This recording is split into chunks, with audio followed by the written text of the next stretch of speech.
evaluate this triple iterated integral. Go ahead and pause the video, try this one on your own, and then come back and check your work. Let's begin by evaluating the inside integral. The inside differential is a dy, so you're going to integrate with respect to y. And then those outside two integrals we're going to wait until we simplify the inside before we evaluate.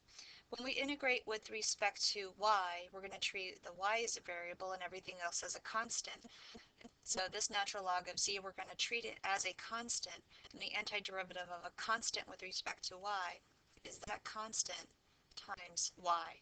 And then you're going to integrate the, evaluate the bounds from y equals 0 to y equals 1 over xz. And then when we simplify that, we will be able to write this as a double iterated integral. Let's plug in the upper bounds.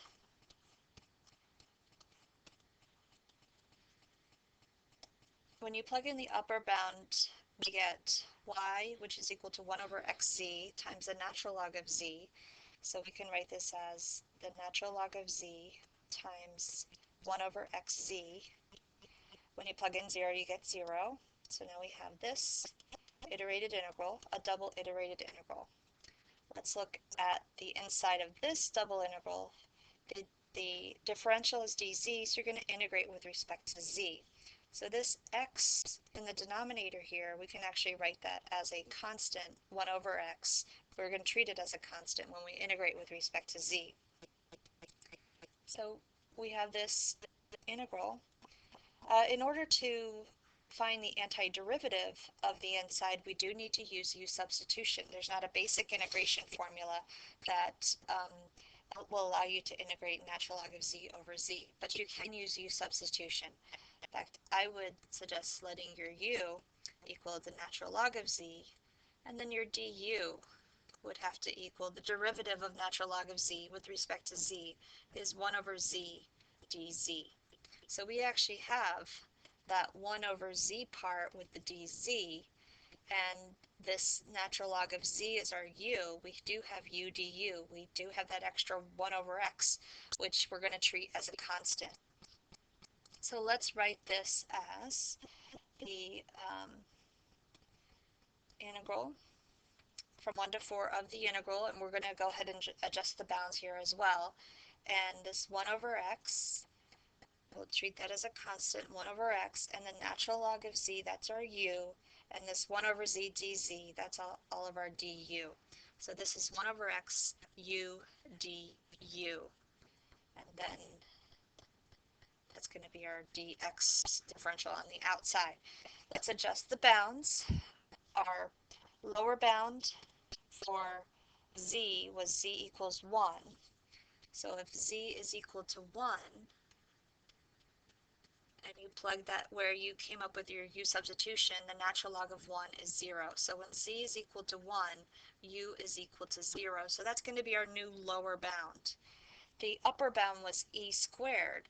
So when z equals e squared, again, plug that into here, the natural log of e squared, that's going to be u equals 2 would be your upper bound. Now let's integrate the inside. We have, again, the integral from 1 to 4, which we'll worry about when we simplify the inside. The antiderivative here is the differential is du. We're going to treat u as a variable and this 1 over x as a constant. So the antiderivative of this constant times u, du, is going to be that constant, 1 over x, times the antiderivative of u, which is u squared over 2. You're going to evaluate u from 0 to 2, and then your dx.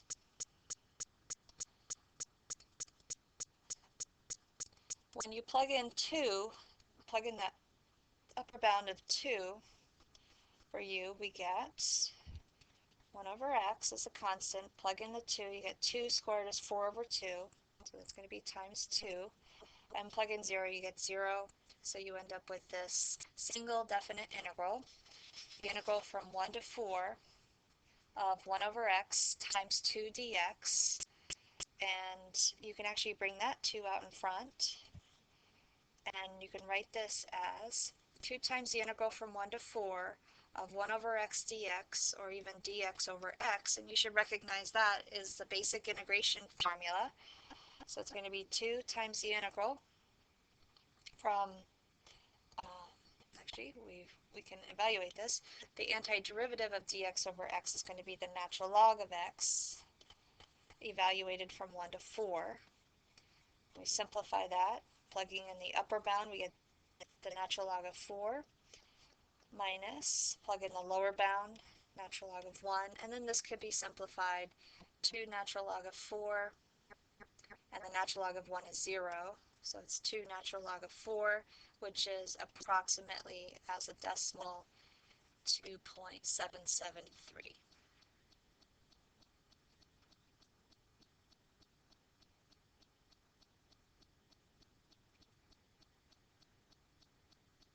All right, let's try this triple iterated integral. Again, with these examples, we're just practicing evaluating these triple integrated integrals, beginning with the inside.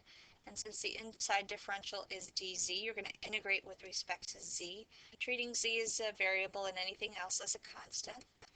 And we're going to evaluate those outside integrals after we simplify the inside.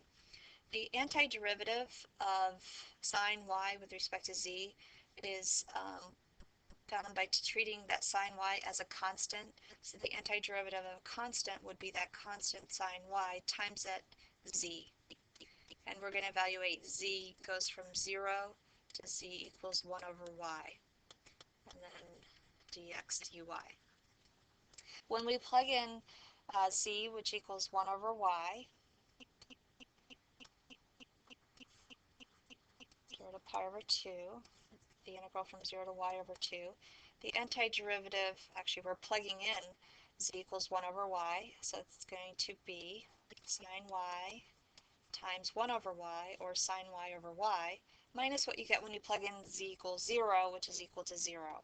So here we have this double iterated integral, and we can then look at the inside of this and integrate this with respect to x.